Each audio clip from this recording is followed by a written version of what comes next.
I can't give up. I've got to try. I can do it! I've got anchor arms! I'm no wimp! I'm a jerk!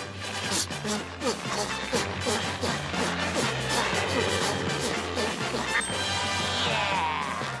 Hello, I'm Peter Kupfer, Associate Professor of Musicology at Southern Methodist University in Dallas. And I'm Lane Harder, Senior Lecturer in Music Composition and Theory at SMU.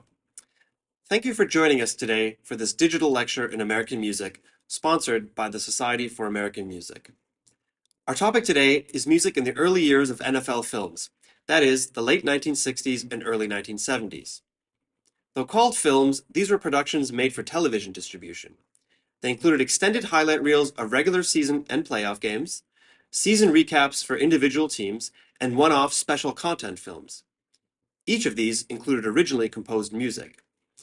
Now, what on earth does a clip from the animated children's series SpongeBob SquarePants have to do with all of this?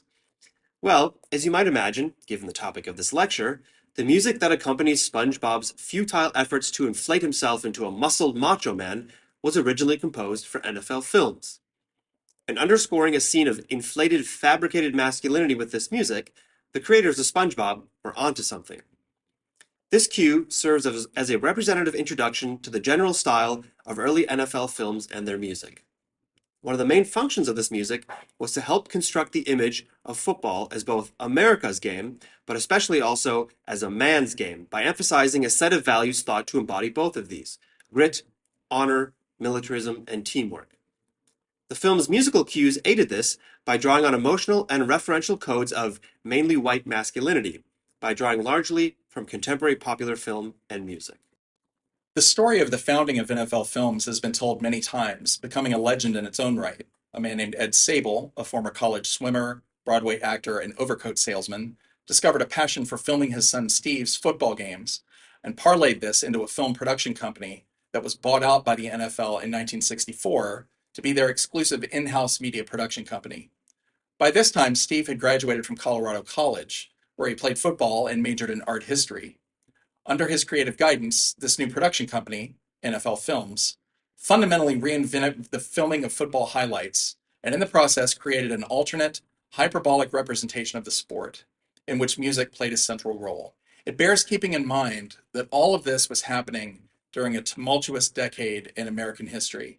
Civil rights unrest, political assassinations, Cold War brinksmanship, the conflict in Vietnam, the British invasion, hippie culture, the space race, and more.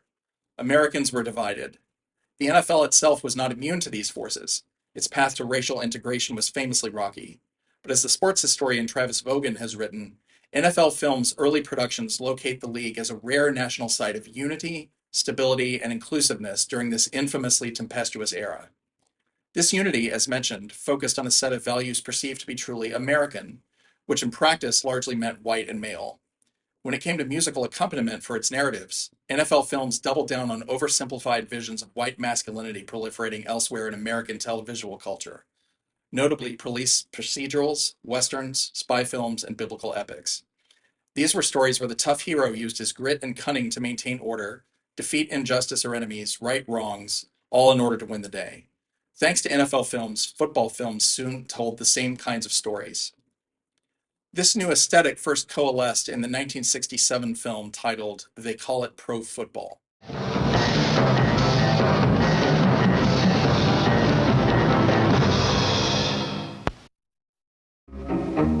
This yard of space is called no man's land. Football games are won or lost by control of this narrow strip of land. The battle for it is a violent one. The hands of combat, the hands of pros.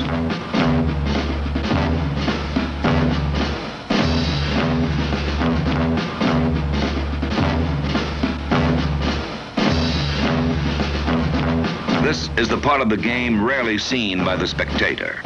The shattering impact of a block. The mountainous size of an onrushing defender. The splintering force of a forearm shiver. 1 ton of muscle with a one-track mind. Though not a highlight film about a single game, They Call It Pro Football nevertheless includes plenty of sequences of gameplay. But unlike earlier, more matter-of-fact football highlight reels, we are here deeply engrossed in the emotions and aesthetics of the action.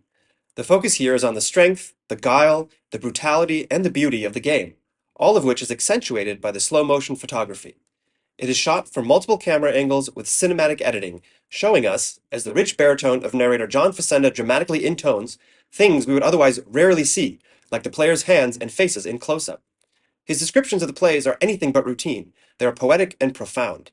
Indeed, among NFL fans, Facenda was known as the voice of God. The result of all of this is a portrayal of football that emphasizes drama over verisimilitude. In a 1978 interview on NPR's Fresh Air, Steve Sabol explained how all of this was thoroughly intentional. And our company was formed as in an effort to promote the National Football League. It's sort of a sophisticated form of propaganda. Well, Alfred Hitchcock had a great statement about that, Terry. He said that drama is life with the dull parts cut out. And that's exactly what we do in our football films, in that we attempt to give a shape, a dramatic curve to the game. So if someone were to ask me to define my job at NFL Films, I'd say it is to give a new understanding and a new perspective to something that has already been seen. We're not creating new stories. We're redefining and reinterpreting things that people have already seen, whereas your old news broadcasts were pretty much just factual accounts of what happened, where we feel that we can varnish the truth a little bit. The purpose, as Sabol so clearly articulates, was to create a fabricated depiction of football. But what sort of music would accompany this kind of propaganda? For Ed Sabol, Sousa-like marches would not do. As he noted in a 1967 Sports Illustrated interview, referring to the old-school football highlight coverage, and that music, why not get the Tijuana Brass? While he and Steve didn't ultimately license the Tijuana Brass or any other contemporary pop music, they did seek to emulate this and other styles. This new approach is evident in the clip from They Call It Pro Football that we just showed. For one, the sounds of the game have been replaced, at least in that excerpt, by music. At first, we heard a driving bass line played on electric bass matched by a driving and chaotic drum set accompaniment. This gives way to a march, but it is no Sousa march. It's something much more brutal and primitive. Why such different kinds of music? Music hits directly at the gut level, and you can communicate through music. And football is such an emotional game that we found that there's so many emotions that we can convey with just a piece of music and action that we don't have to use words at all. And we believe in music so much. We have our own composer. He lives in Germany, and all of our music is original. And we feel proud of the fact that our music is distinctive enough that a lot of people will hear certain types of music now and say, "Oh, that sounds like NFL Films music." But it's something, Terry, that we have really worked on, and it is one of the we consider that even more important than the script. Music, obviously, was very important to the Sabols, and the composer in charge of it, the man Sabol refers to in the clip, was named Sam Spence. Born and raised in California, he studied at UCLA and USC before moving to Europe. He was based in Munich when Ed Sabol happened to ask a friend of his to write a few tracks for an early NFL film. Spence attended the recording session and ended up providing some music of his own. Ed preferred this and hired Spence full-time. He was ultimately responsible for the majority of the original music for NFL films until his retirement in 1990. As Steve Sabol explained, he and Spence would chat before each season, that is, before any actual football footage had been shot. Based on these conversations, Spence would compose about an hour's worth of music, record it with local German musicians, and send the tapes back to Sabol in Philadelphia. While the conversations between Sabol and Spence were not recorded, they explained the process in a 2002 documentary on the style of NFL films.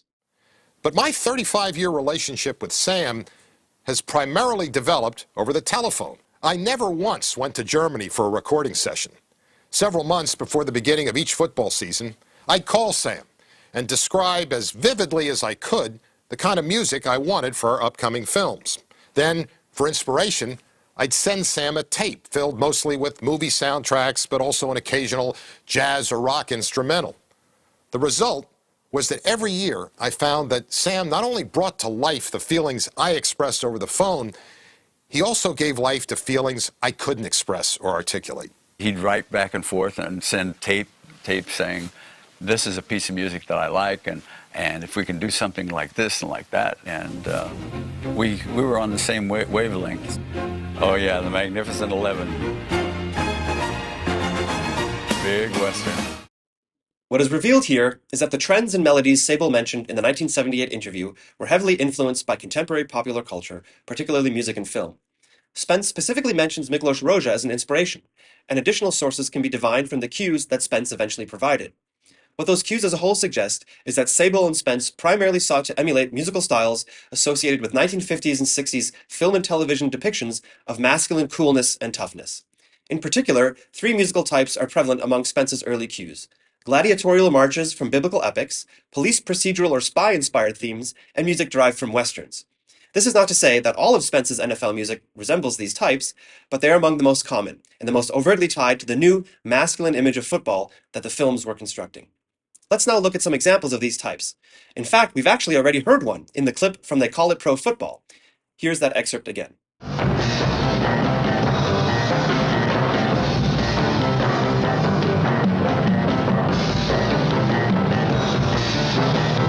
Various titles this cue has gone by, Rumble Number 1 and The Bomb Squad, hint already at its source in popular culture, namely the police procedural shows of the 1950s and 60s, like Peter Gunn, M Squad, Johnny Staccato, and The Man from U.N.C.L.E. Let's now compare The Bomb Squad to the famous Peter Gunn theme by Henry Mancini.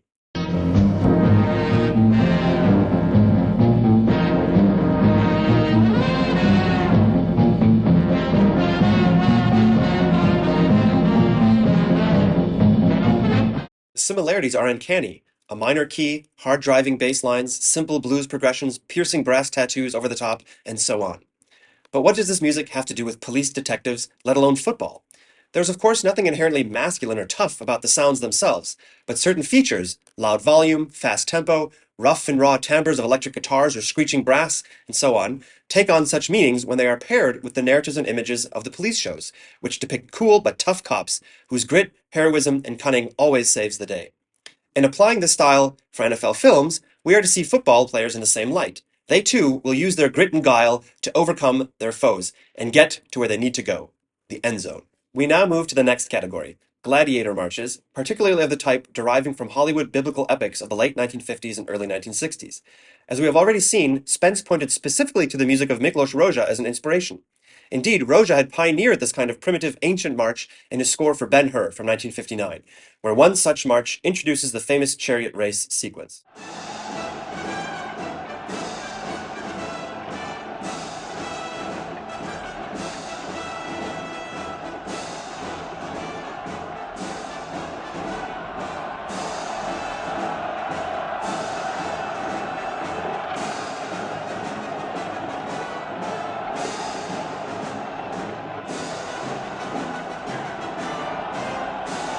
In the film, the rawness of the brass and drum sound and the ancientness and simplicity of the harmony are meant to depict the militarism and crude brutality of the Roman legions. In NFL films, this style is generalized to stand in for the toughness of the players, who, like gladiators, heroically beat and bloody each other in an arena for the enjoyment of thousands. Like Rozsa's marches, Spence's are purposefully simple in melody and harmony, with raucous percussion and brass blaring out archaic and unrefined sounding melodies. St. Louis Cardinals and the Minnesota Vikings, winless representatives of the West Central Division.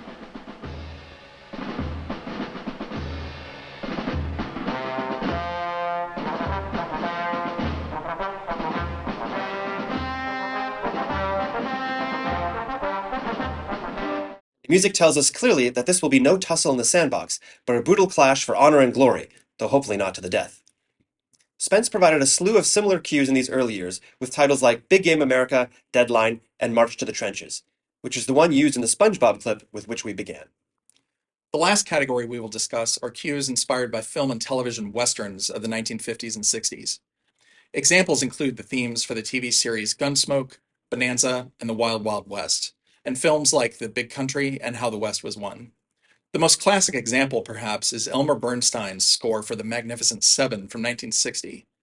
As you may recall, we heard Spence reference this earlier, or rather he references his own gloss on it, titled The Magnificent 11, which refers to the number of football players per team allowed on the field during play. Here is that cue as it appeared in the 1971 NFL Super Bowl VI highlight film. Still half a game remained, and Dallas had been guilty before of accepting victory too quickly. Veterans remembered other games seemingly won, only to be lost. This time they would not rest until they had thrown off the demon of defeat.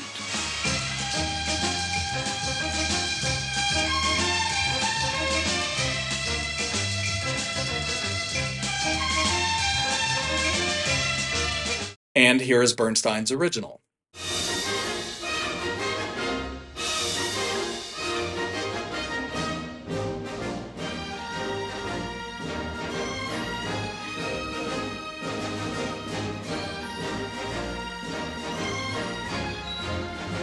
It is not a stretch to imagine that Sabol asked Spence for a direct imitation of this theme.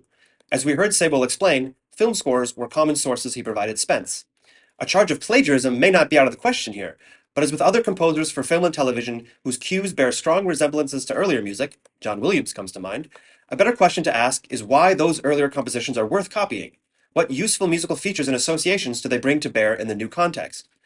For Sabol and Spence, this clear borrowing from Bernstein conveys not only the excitement, energy, and vigor of the music itself, but it imparts to football and its personalities the themes addressed in the TV and film westerns from which it is borrowed: heroism, individualism, grit, good versus evil, honor, and so on.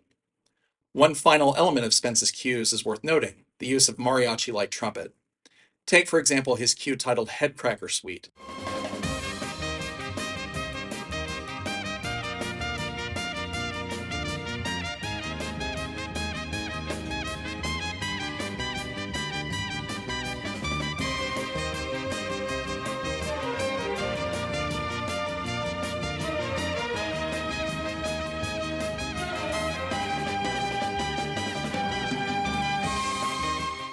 If this were a one-off, it might not be worth mentioning, but Spence includes similar sounds in his famous Over the Hill Gang cue, which effectively combines the Gladiator March with a vaguely Latin melody and mariachi trumpets.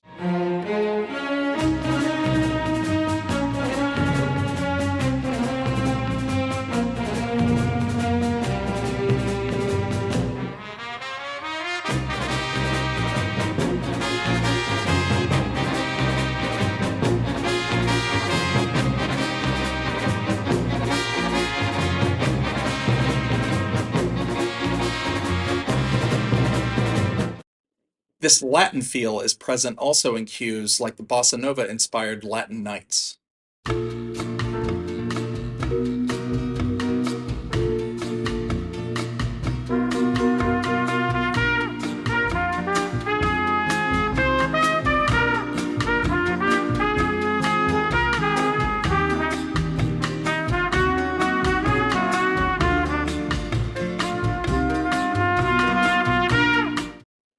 The reference to dance music here could be read as an attempt to call attention to the intricate footwork required of football players and the way they dance around opponents.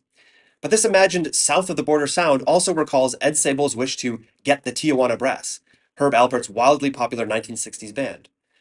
There was, of course, very little authentically Mexican about the Tijuana Brass or their music. They were a bunch of white guys posing as a mariachi act. But through an invented and exoticized fantasy, they successfully captured the hearts of a nation during a time when many sought a reprieve from turbulent reality. The cultural historian and pop music scholar Josh Kuhn has summed up this phenomenon well. The music of the Tijuana Brass, he writes, was an escape from politics, a make-believe Tijuana that enabled a make-believe America.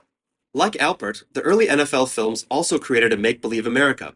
They too were self-consciously removed from the political, social, and racial upheavals of 1960s America.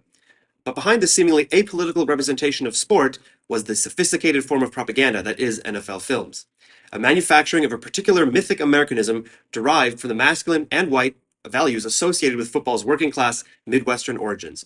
And music was a crucial component in this propaganda in the way it lent emotional and referential support to the inscription of those values, through its allusions to contemporary white male hero fantasies from police procedurals, westerns, and biblical epics, to name only the ones we've covered in this video.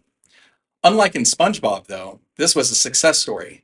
The music for NFL films successfully helped inflate football into America's game, a position it maintains to this day as by far the most viewed sport on television. Thank you very much for watching.